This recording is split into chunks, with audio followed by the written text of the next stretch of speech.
होगी। कंस्ट्रक्टर बनाना आ गया, पैरामीटराइज भी, गेटर सेटर्स, उनको कॉल करना आता है सबको। किसी को कोई कंफ्यूजन है उसमें? नहीं, कॉल करा लोगे ना। ऑब्जेक्ट बनाना सिंपल हो गया है, ये ऑब्जेक्ट क्रिएट करना है, इनिशियल वैल्यूज सेट करने के लिए हम पैरामीटर कंस्ट्रक्टर कॉल कर लेंगे, और उन वैल्यूज को कभी मॉडिफाई करना हो तो उसके लिए सेटर्स कॉल कर लेंगे, और वो प्राइवेट वैल्यू जो एक बार सेट हो जाती है उनको किसी अदर क्लास में एक्सेस करने के लिए गेटर यूज कर लेंगे। ये इतना तो पता हो गया ना? बहुत अच्छे। क्या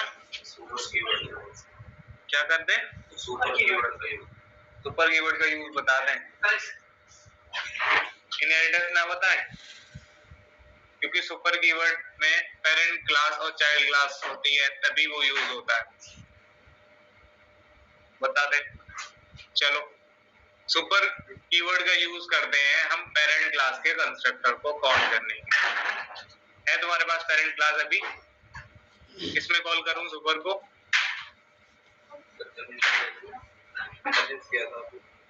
कहाँ पे सुपर यूज किया बताओ मुझे।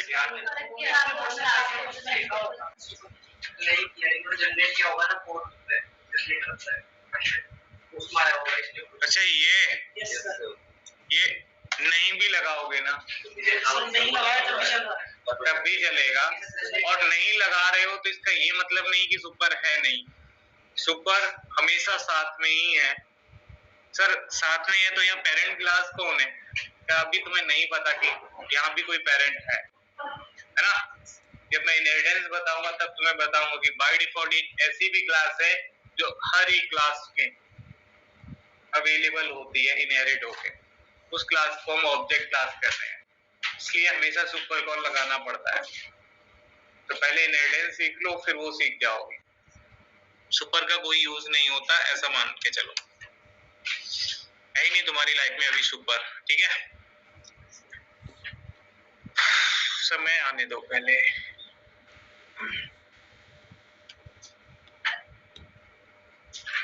तो तुमने गेटर सेटर्स बना लिए,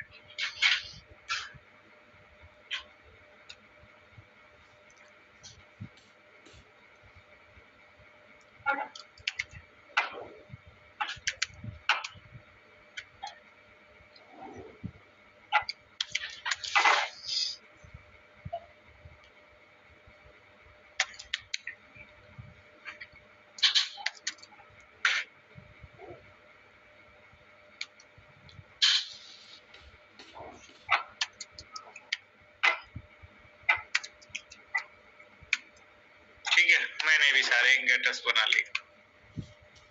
ये तुमको करने को बोला था, तुमने भी कर लिया, ठीक है, बहुत। तो चलो सर कुछ दूसरा कॉन्सेप्ट पढ़ते हैं।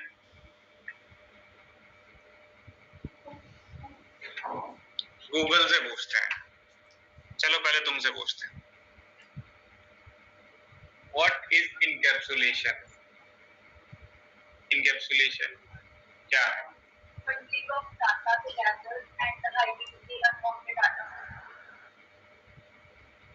ठीक है, और कोई?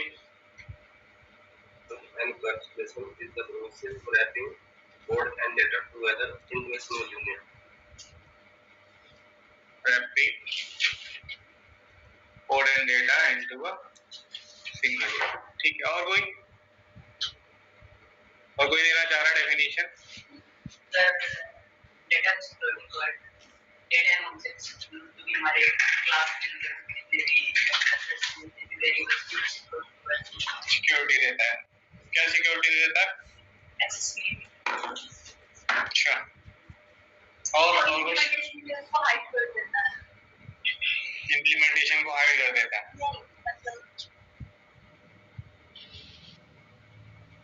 और कोई? ये तुम लोगों ने डेफिनेशन बताई वो एकदम सही है ना? डेफिनेशन सही है।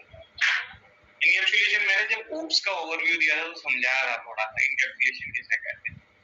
इनकैप्सुलेट एक वर्ड है इंग्लिश का जिसको हम इंग्लिश में यूज करते हैं। इनकैप्सुलेशन ऑब्जेक्ट में ही देखने को मिलेगा, एंकैप्सुलेशन ऑब्जेक्ट में ही। ठीक है, तो सर कोई भी ऑब्जेक्ट कैसे बनता है? हमने कहा कोई भी ऑब्जेक्ट को बनाने के लिए क्लास बनानी पड़ती, क्लास बनानी पड़ती होगी, आया ना? बनानी पड़ती है या नहीं? नहीं बनानी पड़ती क्या? नहीं, ये नहीं पता क्या? बनानी पड़ती। उसी के ऑब्जेक्ट बना रहे हो तुम डे वन से। हाँ, और रियल वर्ल्ड का जो एग्जांपल लिया था मैंने, तब भी आपसे यही बोला था कि रियल वर्ल्ड में भी अगर कोई ऑब्जेक्ट बन रहा है तो उसका पहले ब्लूप्रिंट या डिजाइन बनता है, और उस ब्लूप्रिंट या डिजाइन को आप यहाँ क्लास से रिप्रेजेंट करके दे रहे हो, यही ना? ये तो समझा है। अब एसी को एसी कौन बना रहा है? क्या ये व्हाइट कलर का केबिन आपको एसी की फैसिलिटी प्रोवाइड कर रहा है, या इसके अंदर रखे हुई टूल्स? मतलब सर हर एक प्रॉपर्टी जो इसके अंदर रखी हुई इम्पोर्टेंट है, तभी ये एसी है। तो इसका जब इन्होंने ब्लूप्रिंट बनाया होगा तो ब्लूप्रिंट बनाने की स्ट्रेटेजी क्या होती है? इसके सारे पार्ट्स, वो सारी गैसेस जो इसमें यूज हो रही हैं, सबको बाइंड कर दिया जा रहा है ना एक यूनिट के अंदर, किया जा रहा है।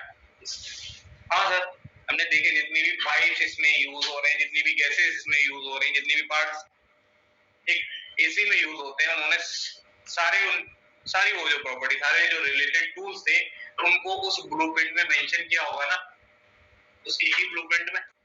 तो ब्लूप्रिंट है वो सिंगल यूनिट जिसके अंदर वो सारी चीजें मेंशन्ड है। उस ब्लूप्रिंट का जब एक ऑब्जेक्ट बना जिसे यहाँ इंस्टॉल किया गया है, तो ये केबिन है जिसमें इनकैप्सुलेट किया गया है सारी प्रॉपर्टीज को, वो सारी गैसेस, वो सारे पार्ट्स इसके इनकैप्सुलेट कर दिए ना into a single unit. Sir single unit क्या है यहाँ पे? ये केबिन, जो कैबिनेट है ना व्हाइट कलर का, इसके अंदर ही तो है वो सारी चीजें इनकैप्सुलेट किसने की है सर? जिसने इसे मैन्युफैक्चर किया होगा। और मैन्युफैक्चर किस बेसिस पे किया होगा? ब्लूप्रिंट के बेसिस पे किया होगा। तो वो सारी प्रॉपर्टीज जहाँ रैप की जाती है, जो रिलेटेड प्रॉपर्टीज को रैप करके जहाँ एक यूनिट के अंदर रखा जाता हो, वो होता है एनकैप्सुलेशन। ऐसा रियल वर्ल्ड में हम समझ पा रहे हैं। अब आपको पता होगा ज्योमेट्री बॉक्स, ज्योमेट्री बॉक्स तो पता होगा ना, आप बचपन में स्कूल जाते थे, मैंने इसी का एग्जांपल दिया था। तो उसमें क्या, ज्योमेट्री बॉक्स को ज्योमेट्री बॉक्स हम सब कह रहे हैं, उसमें क्या करते हैं हम सारे रिलेटेड टूल्स को बाइंड कर देते हैं ना इनटू अ सिंगल यूनिट। तो ज्योमेट्री बॉक्स है वो यूनिट जिसमें आप इरेजर, पेन, पेंसिल और शार्पनर वगैरह अपना रख रहे होते थे, याद है? तो कह सकते हैं हमने इनकैप्सुलेट कर दिया सारी प्रॉपर्टीज को, या रैप कर दिया या बाइंड कर दिया इनटू अ सिंगल यूनिट। हाँ सर, करते हैं ना? तो इनकैप्सुलेशन कहाँ देखने को मिलेगा सर? ब्लूप्रिंट का पार्ट है। ब्लूप्रिंट अगर बनता है तो उसमें ही इनकैप्सुलेट की जाती है सारी की सारी चीजें। तो जावा में भी अगर इनकैप्सुलेशन होगा तो कैसा होगा? हमने कहा यहाँ पर भी एक यूनिट के अंदर सबको बाइंड कर रखा होगा, एक यूनिट के अंदर सारी रिलेटेड प्रॉपर्टीज को बाइंड कर रखा होगा। प्रॉपर्टीज अब तक तुम्हारी लाइफ में आई ही कितनी है? दो ही ना, वेरिएबल्स और मेथड्स। यहाँ पे वो सिंगल यूनिट कह रहा है जो आपका राइटर, वो आपकी क्लास को बता रहा है कि आपके क्लास के अंदर हम बंडल कर देते हैं डेटा को together into a single unit. Class वो यूनिट है जिसके अंदर आपके इंस्टेंस वेरिएबल्स को इंस्टेंस मेथड के साथ रैप किया जा रहा होता है। तो आप ठीक से हो चुके, बताओ मुझे, जो वेरिएबल्स हैं प्राइवेट वो आउटसाइड द क्लास एक्सेस होते ही नहीं। आउटसाइड द क्लास एक्सेस नहीं होते, इसलिए तो तुमने गेटर सेटर में उनको बाइंड किया। गेटर सेटर में क्या कर रहे हो तुम? बाइंडिंग ही तो कर रहे हो, गेटर बना रहे हो, सेटर बना रहे हो। तुम कंस्ट्रक्टर भी अगर बना रहे हो तो ये सारा गेम चल कहाँ रहा है? उस पर्सन क्लास के अंदर। एक क्लास तो एक ही यूनिट है ना, एक ही क्लास के अंदर ये सारा गेम चल रहा है रैपिंग का। रैप कर दिए वेरिएबल्स किसके साथ? गेटर सेटर्स के साथ। क्या हम इसे रैपिंग नहीं कह सकते? एक्चुअली यही वो रैपिंग है जो इनकैप्सुलेशन में तुम्हें बताई जा रही है। क्या कह रहे हैं वो? सर हम डेटा मेंबर्स को मेंबर फंक्शंस के साथ रैप कर देते हैं into a single unit, bundle कर देते हैं together into a single unit. तो क्या हो रहा होगा? नहीं कुछ नहीं सर, उन वेरिएबल्स को मेथड्स में रैप कर दिया होगा। जब भी कोई बंदा उन मेथड को कॉल करेगा वो वेरिएबल भी उसमें यूज हो रहे होंगे। वो सारी प्रॉपर्टी किसकी है? वो क्लास की प्रॉपर्टी। ठीक है, अब मैंने दो तीन सबसे ही पूछा तो दो तीन लोगों ने अलग अलग डेफिनेशंस बताई। क्यों बताई? क्योंकि इन्होंने अलग अलग राइटर्स की डेफिनेशन पढ़ी। हम वेबसाइट से पढ़ रहे हैं, हम किसी बुक से पढ़ रहे हैं, हर एक बुक का जो ऑथर होता है, राइटर होता है, वो अलग होता है ना। बट वो जो इनकैप्सुलेशन है या वो जो इनहेरिटेंस है, वो जो पॉलीमॉर्फिज्म है, वो तो कॉन्सेप्ट है ना। उस कॉन्सेप्ट को समझाने का मेरा तरीका अलग हो सकता है, आपका तरीका अलग हो सकता है। हाँ, मैं अगर अपनी बुक लिखूंगा उसमें मैं वो डेफिनेशन लिखूंगा जो मुझे लगता है कि इजी होगी लोगों के लिए। आप वो डेफिनेशन लिखोगे जो आपको लगता है इजी होगी, बट प्रोसेस तो एक ही है। इनकैप्सुलेशन तो इनकैप्सुलेशन ही होगा ना। यहाँ पे रैप कर दिया जाता हो, बाइंड कर दिया जाता हो रिलेटेड टूल्स को इनटू अ सिंगल यूनिट। तो इसलिए मैं गूगल खोला था कि क्या कि चलो सारे राइटर्स की डेफिनेशन देख लेते हैं।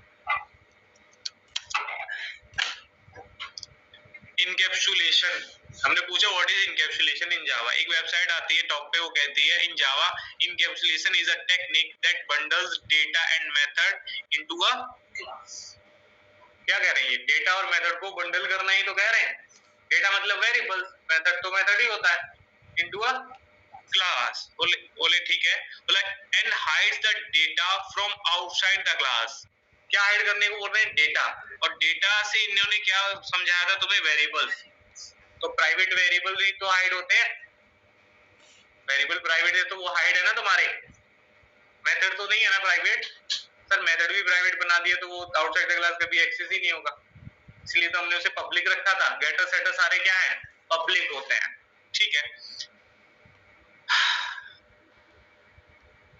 अब बोल रहे हैं, हमने इनसे पूछा भाई कैसे वर्क करता है, तो ये देखो खुद ही बताने लग गए।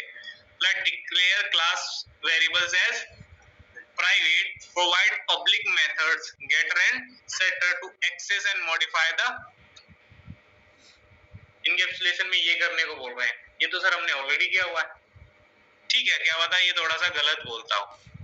बेनिफिट्स वगैरह भी यहाँ पे लिखे हुए हैं, इन्होंने बताया हुआ है। Encapsulation helps prevent access to data from outside the class, क्योंकि प्राइवेट होंगे तो आउटसाइड द क्लास तक कोई एक्सेस ही नहीं कर पाएगा। It helps maintain the integrity of data, it can help testing and reusable code.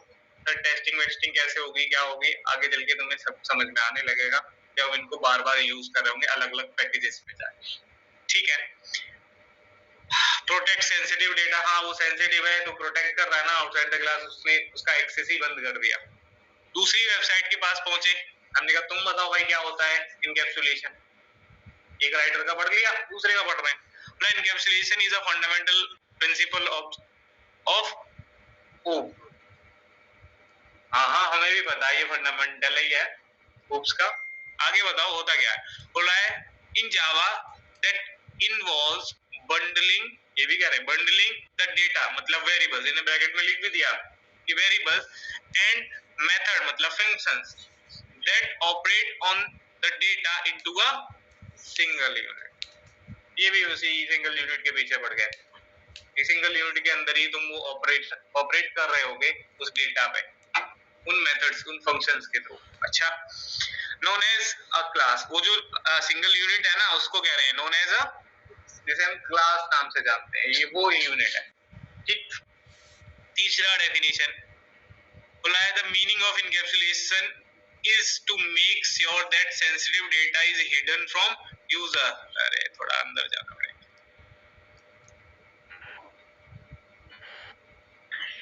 सीधा यूज ही बता दिया गया इन्होंने। क्या कह रहे हैं? Declare class variable attributes as private, provide public get and set method to access and update the value of the private variable। ये वही कह रहे हैं जो हम कर चुके हैं। ठीक है, डेफिनेशन इन्होंने ज्यादा नहीं दी। ये बोल रहे हैं encapsulation in Java is a mechanism of wrapping the data and code acting on the data। ये तो सर कुछ सिमिलर सी हो गई जो अभी पढ़ी थी। ये राइटर भी वही कहना चाह रहा है कि वेरिएबल बनाओ प्राइवेट, उनको रैप कर दो गेटर सेटर के साथ। नेक्स्ट पे चले, Java encapsulation is an object oriented procedure for combining the class data member and data method inside the user defined. ये भी तो वही कह रहे हैं, ये भी तो वही कह रहे हैं, बस कहने का तरीका अलग हो गया है। और आगे बढ़ ले। Encapsulation in Java is a process of wrapping code and data together into a single unit. For example, अच्छा इन्होंने एग्जांपल देना स्टार्ट कर दिया। ये कैप्सूल का एग्जांपल दे रहे हैं। कैप्सूल में क्या होता है, मेडिसिन होती है ना, उनको आप रैप कर देते हो एक कैप्सूल के अंदर। कैप्सूल ही है ना वो सिंगल यूनिट, वो केविन, इसके अंदर सारी मेडिसिन भरी हुई हैं, रैप कर दिया ना आपने इनटू अ सिंगल यूनिट। उन्होंने कहा हमने इनकैप्सुलेट कर रखा है मेडिसिन को इस कैप्सूल के अंदर। तो इनकैप्सुलेट तो एक वर्ड है ना, वैसे ही मैंने एसी का एग्जांपल लिया था कि ये भी तो एक केविन है, एसी भी तो एक केविन है, इसमें आपने रिलेटेड टूल्स को बाइंड कर रखा है, रैप कर रखा है इनटू अ सिंगल यूनिट। समझ रहे हो? ये जो उसके कॉन्सेप्ट्स है ना, ये कोई टेक्निकल टर्म नहीं है, ये रियल वर्ल्ड से ही इनहेरिटेड चीजें हैं।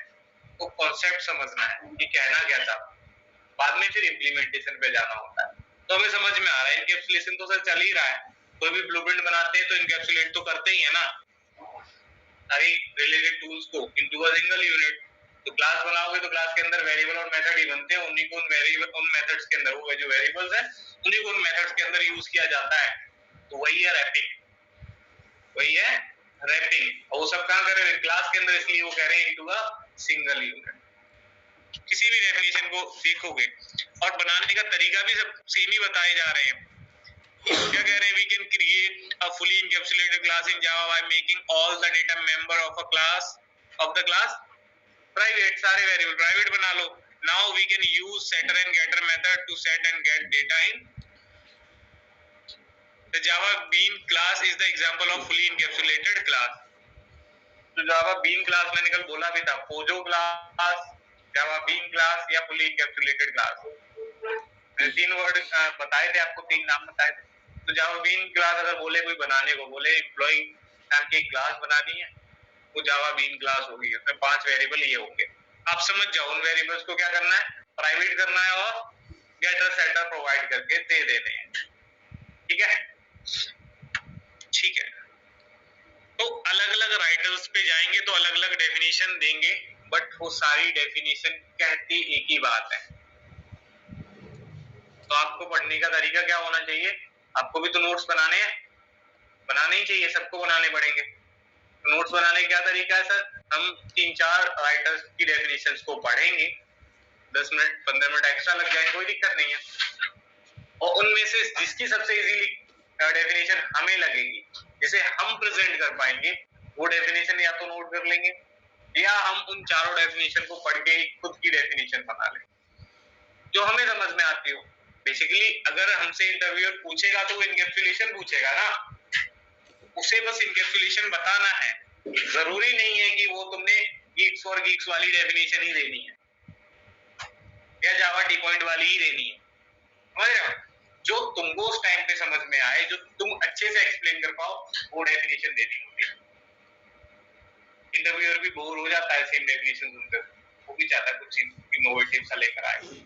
बना लो ना अपनी, नहीं भी बनानी तो कोई ऐसी सर्च करो ना जो इजीली आप प्रेजेंट कर पाओ, उसमें वो अगर कुछ क्वेश्चन पुट कर दे उसका भी आंसर दे पाओ। ऐसी डेफिनेशंस बनाते चलना है हर कॉन्सेप्ट के लिए। ठीक है, यही स्ट्रेटजी होनी चाहिए तुम्हारी भी।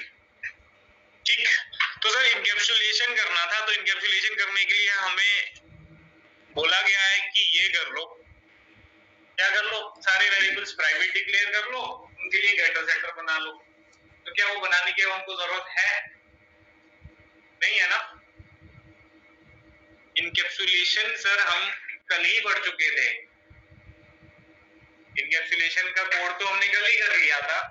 आज तो हम बस ये समझ रहे हैं कि जो कल किया था वो इनकैप्सुलेशन ही था, यही ना, पढ़ चुके हो ना इनकैप्सुलेशन। सारी वेबसाइट तो यही कह रही है कि तुम क्या करो, इनकैप्सुलेट, अगर फुली इनकैप्सुलेटेड क्लास बनानी है तो सारे मेंबर प्राइवेट कर दो, गेटर सेटर से उन्हें एक्सेस करो। ठीक कह रहे हैं, इसे क्या कह रहे हैं, उनका यही होती है रैपिंग या बंडलिंग, इसे हम रैपिंग या बंडलिंग कह रहे हैं। ये सब कहाँ चल रहा है, क्लास के अंदर, इसलिए वो कह रहे हैं इनटू अ सिंगल यूनिट। ठीक है, तो प्रॉपर उनको पढ़ो। मैंने अगर फुल बोल बोल के वेबसाइट दिखाई है, तो आप आपकी रिस्पॉन्सिबिलिटी बनती है उन वेबसाइट्स में जाओ और जाके अगर 2 लाइन में समझ में नहीं आ रहा ना तो नीचे पूरा पैराग्राफ भी लिखा हुआ उसको भी पढ़ो क्या क्या है। ठीक है, ये बात समझ में आ रही है? बहुत बढ़िया।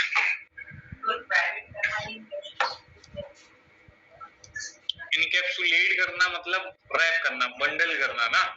तो प्राइवेट कर दिया तो बंडल थोड़ी ना कर दिया।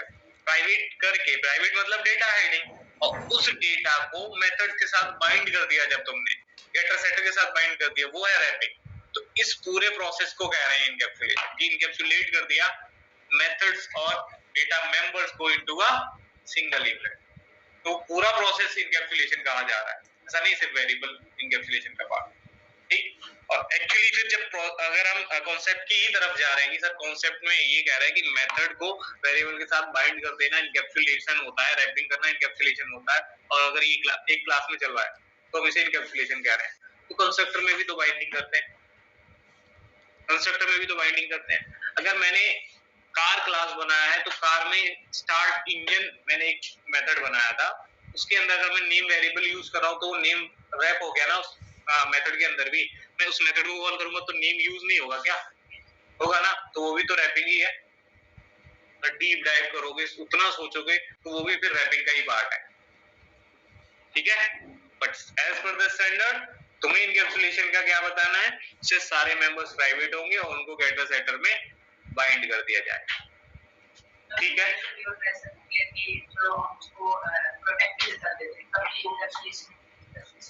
प्रोटेक्टेड अगर कर दिया तो डेटा हाइडिंग नहीं हुई। प्रोटेक्टेड कर दिया तो डेटा हाइडिंग कैसे हो सकती है? प्रोटेक्टेड प्रॉपर्टी तो सर आउटसाइड द क्लास जा सकती है ना इनहेरिटेंस के केस में, वो तो आउटसाइड द पैकेज भी चली जाती है अगर इनहेरिटेंस करवाया तुमने, समझ?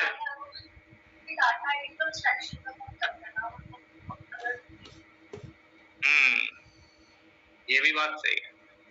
एब्स्ट्रैक्शन में डेटा हाइडिंग नहीं होता, इंप्लीमेंटेशन हाइडिंग होता है।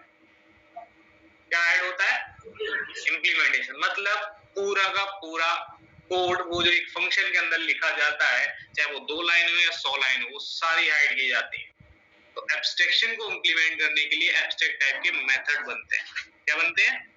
एब्स्ट्रैक्ट मेथड, जिसमें सिर्फ प्रोटोटाइप होता है फंक्शन का, बॉडी नहीं होती। अब बॉडी नहीं है तो बॉडी तो हाइड हो गई ना, तो वो इंप्लीमेंटेशन हाइड हो रहा है, डेटा हाइड। ठीक है, तो कंफ्यूजन नहीं रखनी है दिमाग। अच्छा,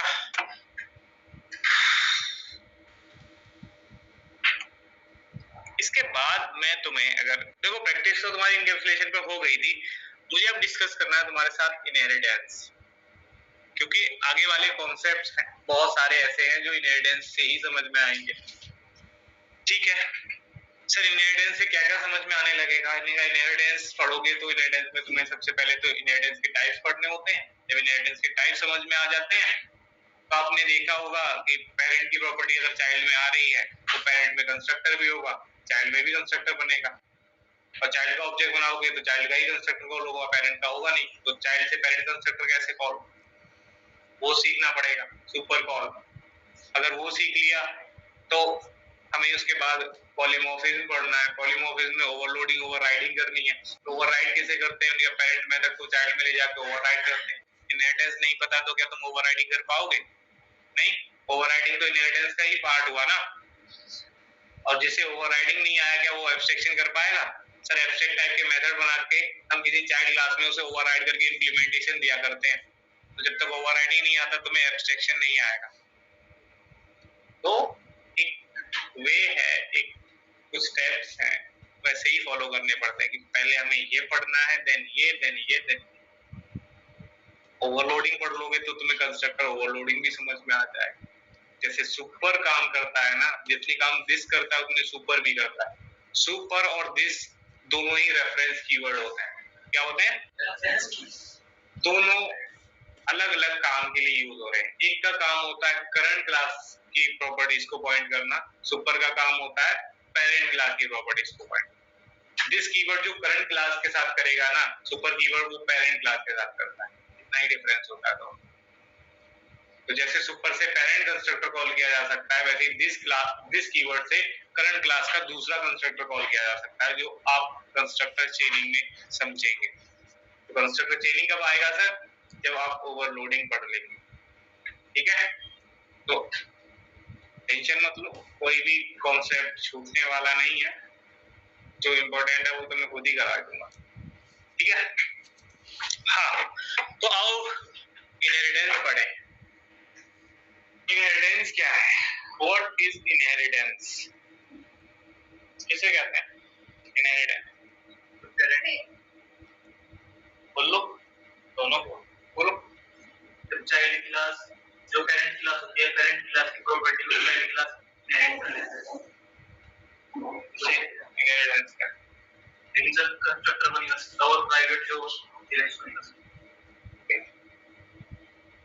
मैं अगर आपसे इनहेरिटेंस पूछ रहा हूँ तो आप मत बताओ क्लासेस वाली बातें, तुम मुझे समझाओ इनहेरिटेंस किसे कहते हैं,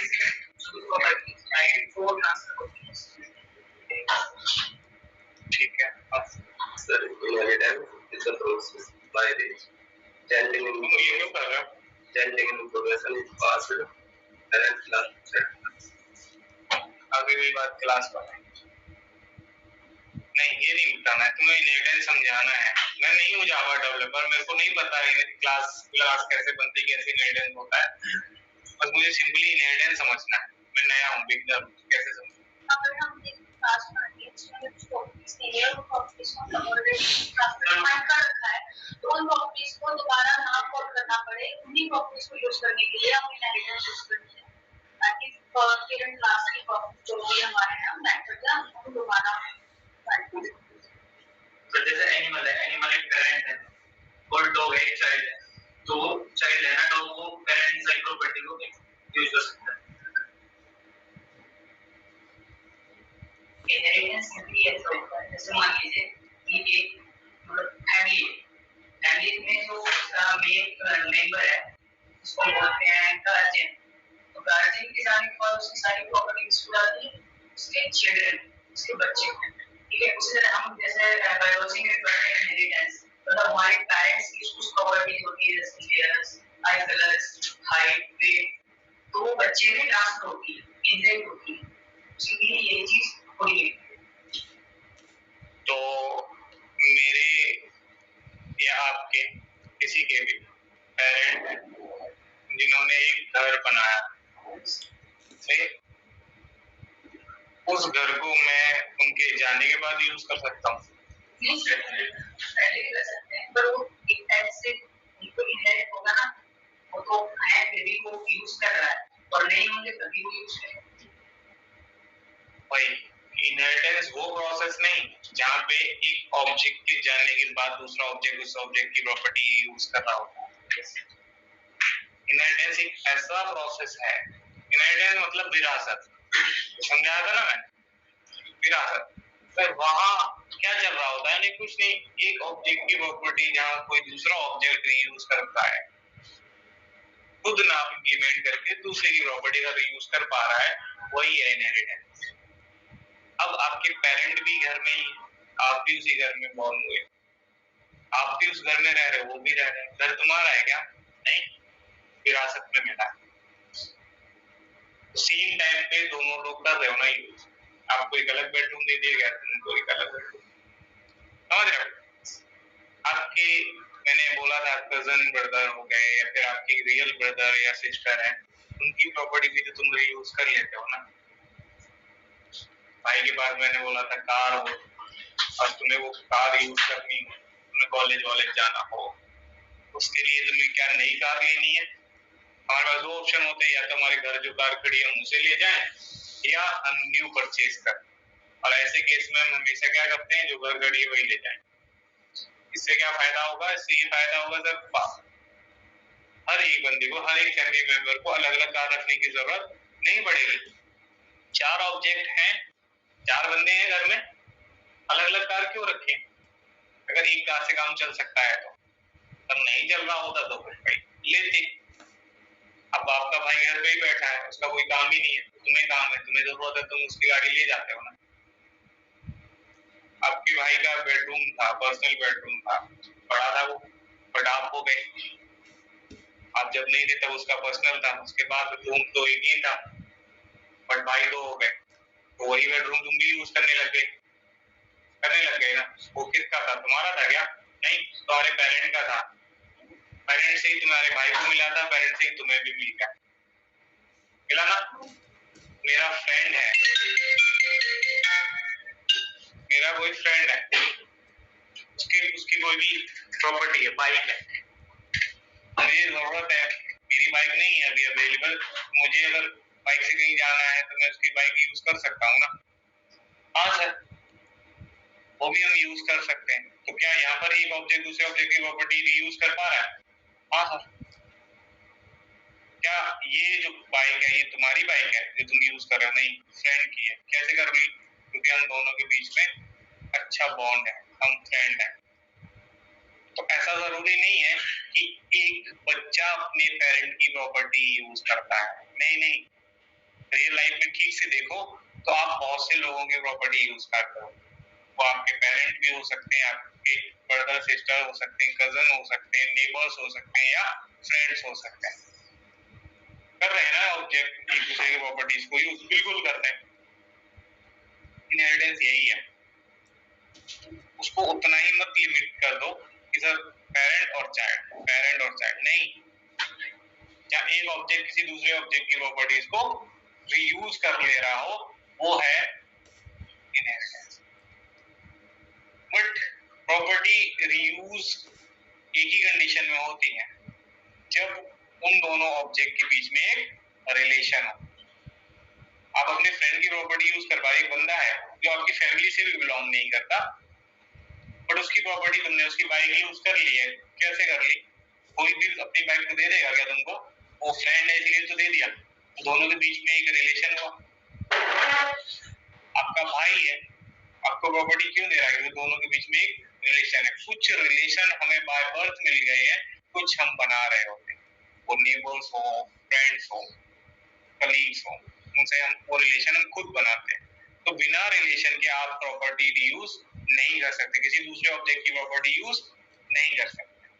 अब आ जाओ जावा में। जावा में क्या बनाना सीखा तुमने? एक क्लास और उस क्लास के ऑब्जेक्ट। अब मैंने कहा ऐसी 5 क्लास बना लो। कितनी? 5 क्लास बना लो, 4, 2, जितनी बनानी बना लो। सबके ऑब्जेक्ट बनेंगे। क्लास ए का ऑब्जेक्ट होगा वो क्लास ए के ही फंक्शंस कॉल कर सकता होगा, क्लास बी का ऑब्जेक्ट होगा वो बी के फंक्शन कॉल कर लेगा, सी का ऑब्जेक्ट सी के फंक्शन कॉल कर लेगा। बट क्लास ए के ऑब्जेक्ट को जरूरत है क्लास बी के फंक्शंस की। क्लास बी में कुछ फंक्शंस बनाए गए हैं ना, वैसे ही फंक्शन इनको भी चाहिए थे, किसको? क्लास ए को। तो क्लास ए के पास 2 ऑप्शन है, क्या? या तो वो 5 फंक्शन खुद इंप्लीमेंट कर ले, या तो वो 5 फंक्शन अपने खुद के बना ले, या फिर वही 5 फंक्शन जो किसी दूसरे क्लास में रखे हैं उनको रीयूज करे। तो कौन सा ज्यादा फीजिबल होगा? ये ज्यादा बढ़िया रहेगा कि उन्हीं के 5 हम अगर अपनी क्लास में यूज कर पाए तो मुझे 5 मेथड्स को अलग से इंप्लीमेंटेशन नहीं देना पड़ेगा, कंसाइजनेस हो जाएगी, रीयूजेबिलिटी इंप्लीमेंट हो जाएगी। तो कोशिश करके देखो, तो क्लास ए के ऑब्जेक्ट ने कोशिश की क्लास बी के ऑब्जेक्ट के मेथड्स को कॉल करने की, नहीं हुए। क्यों नहीं हुए? क्योंकि दोनों क्लास में कोई रिलेशन ही नहीं। जो क्लास तुम बनाते हो इन क्लासेस में आपस में कोई रिलेशन नहीं होता, रिलेशन बनाना पड़ता है। तो ये रिलेशन तुम्हें खुद बनाना पड़ेगा। तो इनहेरिटेंस कराने के लिए, वो रिलेशन एस्टेब्लिश करने के लिए जावा तुमको प्रोवाइड किया कीवर्ड। क्या दिया? कीवर्ड, जिसका नाम है एक्सटेंड्स। एक्सटेंड्स क्या करता है? सर इनहेरिटेंस कराता है, ऐसा हमने सुना है। एक्चुअली वो क्या कर रहा है? रिलेशन ही तो एस्टेब्लिश कर रहा है दोनों क्लास में। आपने लिखा class A extends B, it means B हो गया यहाँ पे पेरेंट, और बी की सारी प्रॉपर्टीज जो भी पब्लिक प्रॉपर्टी रही होगी, प्रोटेक्टेड प्रॉपर्टी रही होंगी, वो कहाँ आ जाएगी? ए में। अब ए का ऑब्जेक्ट उन 5 प्रॉपर्टीज को एक्सेस कर पा रहा होगा क्योंकि तुमने उन्हें एक्सटेंड करा लिया।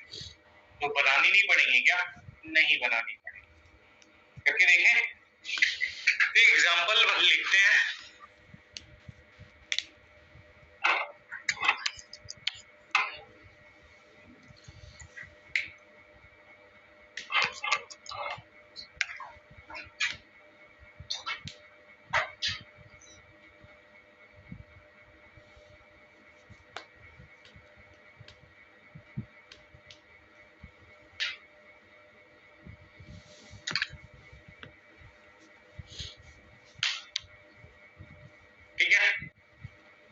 क्लासेस यहाँ भी बना सकते हैं। हमने कहा सर क्लास ए है,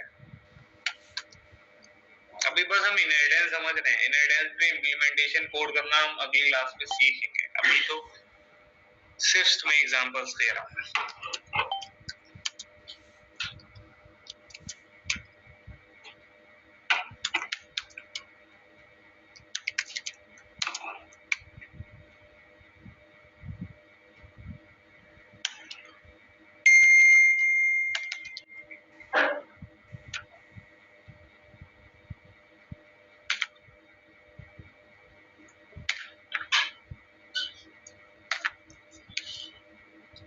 क्लास है ए जिसके पास 3 मेथड्स हैं, सही है। एक क्लास बना दी बी,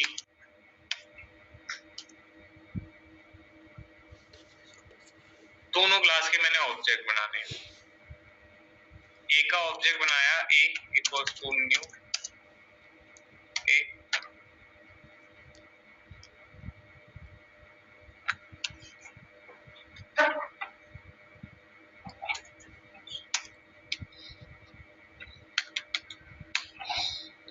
ए के पास आपको पता है 3 मेथड है, ए डॉट m1 कॉल होगा, बिल्कुल होगा, ए डॉट m2, ए डॉट, यही तीनों मेथड्स मैं चाहता हूं बी वाला ऑब्जेक्ट भी यूज कर ले। मैं बी के ऑब्जेक्ट से जब इन्हें कॉल करने गया तो इन्हें मना कर दिया, क्यों? क्योंकि बी तो ब्लैंक है ना, बी जो क्लास आपने बनाया इसके अंदर एक भी मेथड अवेलेबल है क्या? तो कैसे कॉल हो जाएगा? वो तीनों मेथड किसने बना रखे हैं? ए ने। तो अगर बी को भी वो तीनों मेथड कॉल करवाने हैं तो उसके लिए क्या करना पड़ेगा? ये तीनों मेथड खुद भी बनाने पड़ेंगे। अभी तो सिर्फ मैसेज प्रिंट कर रहे हैं इसलिए मैं सीधा कॉपी पेस्ट कर दूंगा, आगे चल के तो इम्प्लीमेंटेशंस लिखने पड़ेंगे, 10-20 लाइन के कोड्स हैं उन्हें तुम्हें दोबारा लिखना पड़ेगा। देखा, अगर मैं यहाँ इसको पेस्ट कर देता हूँ तो एरर हट जा रहा है, फिर कोई दिक्कत नहीं यार। देखा, पहला तो यही ऑप्शन था कि अपने खुद के बना लो या तुम उनके यूज कर लो। किसके? ए के। तो ए के फंक्शंस कॉल तो हो ही नहीं रहे ना, कैसे यूज करें?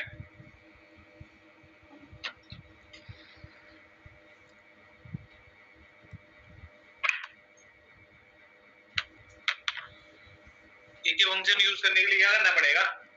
इनहेरिटेंस कराना पड़ेगा। सर दोनों क्लासेस में कोई रिलेशन ही नहीं है, इसलिए अगर हम नहीं बना रहे हैं तो एरर आ रहा है, क्योंकि ये तीनों मेथड किसके हैं? ए के हैं। ए के मेथड्स बी में यूज तभी होंगे जब दोनों के बीच में एक रिलेशन होगा, और रिलेशन को एस्टेब्लिश करने के लिए क्या दिया था? X tends keyword. यहाँ पे क्या लिख देंगे? ए लिख देंगे। क्या कोई एरर आ रहा है? अब मैं अगर यहाँ से इस प्रोग्राम को चलाऊंगा तो वो तीनों मेथड कॉल हो रहे हैं, ए से भी वही तीनों कॉल हो रहे हैं, बी से भी। मैसेज जो भी तुमने स्टैटिकली डाल दिया वही चलता प्रिंट होता रहेगा। ठीक है।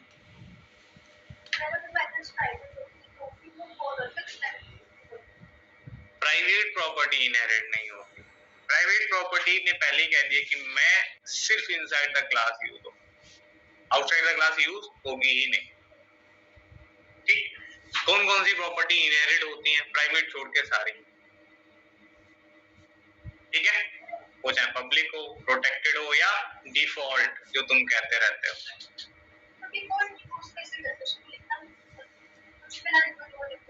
कुछ नहीं लिखा है तभी वो पैकेज प्राइवेट है, उसे डिफॉल्ट प्रॉपर्टी कहते हैं। डिफॉल्ट कीवर्ड नहीं लगाते कभी भी, याद है मैंने करवा के दिखाया था उसे। हाँ, तो इनहेरिटेंस क्या? एक प्रोसेस है जहाँ पे एक ऑब्जेक्ट की प्रॉपर्टीज को कोई दूसरा ऑब्जेक्ट रीयूज कर रहा होता है, ठीक है, यही होता है। इनहेरिटेंस के टाइप्स होते हैं भाई, इनहेरिटेंस के टाइप्स होते हैं। C++ में भी थे, जावा में भी है। C++ में 3 टाइप देखे, सॉरी 5 टाइप देखे थे। Single inheritance, multi level inheritance, hierarchical, multiple inheritance और हाइब्रिड इनहेरिटेंस। जावा के अंदर कितनी इनहेरिटेंस है? 3 इनहेरिटेंस।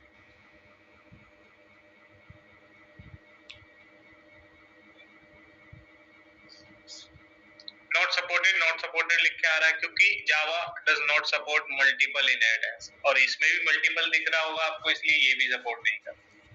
तो जावा के अंदर कितने आएंगे? सिंगल, मल्टी लेवल और सिंगल किसे कहते हैं? जहाँ पे कोई एक क्लास दूसरी क्लास को इनहेरिट कर ले उसे सिंगल इनहेरिटेंस कहते हैं।